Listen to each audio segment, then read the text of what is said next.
रामायण की कहानी में एक बहुत बड़ा मोड़ आता है जब एक हीरो को एक नामुमकिन समंदर पार करना होता है।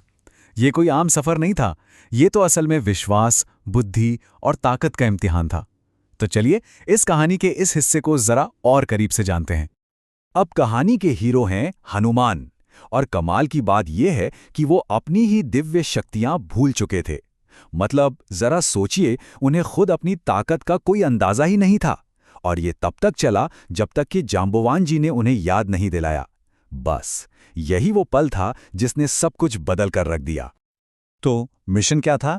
एकदम साफ।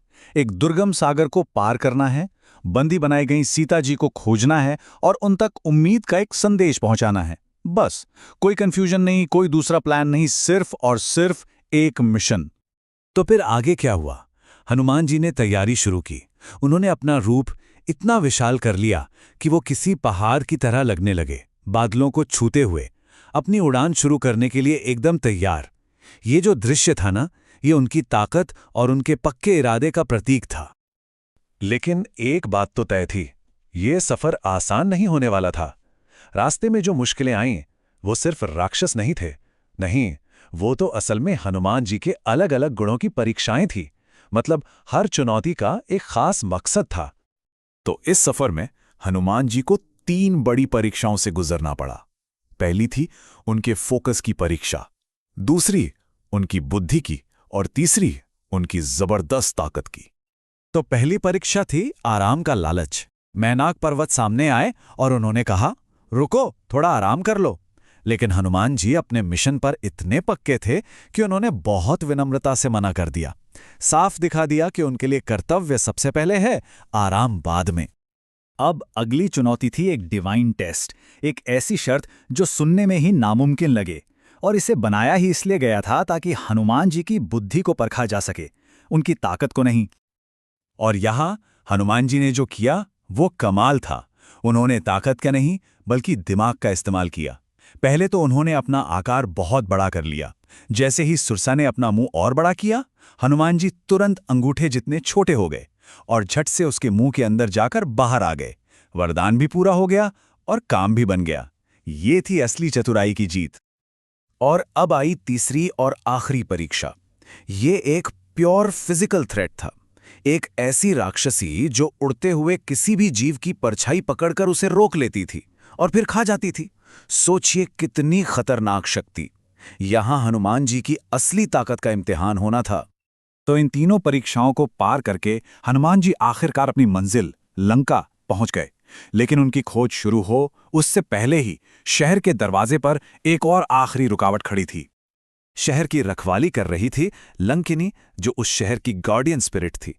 उसने हनुमान जी का रास्ता रोका, उन्हें चैलेंज किया, लेकिन हनुमान जी ने उसे सिर्फ एक ही जोरदार मुक्के में हरा दिया। ये लड़ाई छोटी थी, लेकिन इसका मतलब बहुत बड़ा था। और यहीं पर कहानी में एक जबरदस्त मोड़ आता है। हुआ ये कि लंकिनी का हारना कोई आम घटना नहीं थी, ये तो एक भविष्यवाणी का पूरा होना था। हनुमान जी की जीत इस बात का संकेत थी कि अब लंका का विनाश शुरू हो चुका है, और ये बात खुद लंकिनी ने मानी और अपना काम वहीं छोड़ दिया। तो अब हनुमान जी ही लंका के अंदर थे, पर अब एक नई चुनौती सामने थी। इतने बड़े अनजान और दुश्मन शहर में किसी एक इंसान को ढूंढना। ये कुछ वैसा ही था जैसे भूसे के ढेर में सुई ढूंढना।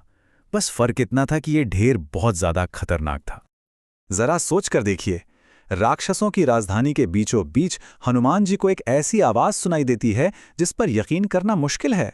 कोई राम राम राम जप रहा था। ये भला कैसे हो सकता था? ये आवाज थी विभीषण की। और विभीषण कौन थे? राक्षस राजा रावण के ही छोटे भाई। सोचिए कितना बड़ा पैराडॉक्स है ये। दुश्मन के ही घर में, उसी के परिवार में एक सहयोगी, एक नेक आत्मा। विभीषण ने अपनी हालत के बारे में जो कहा वो उनकी पूरी कहानी बयां कर देता है। उन्होंने कहा, मैं यहां ऐसे रहता हूं जैसे दांतों के बीच जीभ। मतलब हमेशा खतरे में, लेकिन अपनी आस्था पर कायम, बस इस इंतजार में कि कब उन्हें भगवान राम के दर्शन होंगे। और यहीं पर हनुमान जी को वो सबसे जरूरी जानकारी मिली जिसकी उन्हें तलाश थी।